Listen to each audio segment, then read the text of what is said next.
এতগুলো রাজ্য, সারা ভারতবর্ষে 27 থেকে 28টার উপরে রাজ্য আছে, যেই রাজ্যে কোথাও বিজেপি ক্ষমতায়, কোথাও অবিজেপি, কংগ্রেস কিংবা ডিএমকে, বামফ্রন্ট। আপনি একটা রাজ্যে পশ্চিমবাংলায় ক্ষমতায় আছেন, আর কোথাও এসআইআর নিয়ে এত গুলোগুলি হচ্ছে না, কিন্তু আপনার রাজ্যে হচ্ছে কেন? কারণটা কি জানেন? এর আসল কারণ হলো আপনি হলেন আরএসএস এর মাল।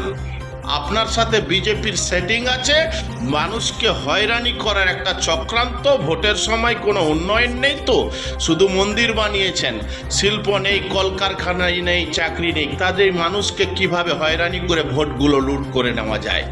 কিন্তু বিজেপি সরকার যেখানে আছে, কংগ্রেস সরকার আছে, বামফ্রন্ট আছে, তাদের সাথে বিজেপির কোনো সখ্যতা নেই। তারা আরামসে কাজ করছে, কোথাও কোনো সমস্যা নেই।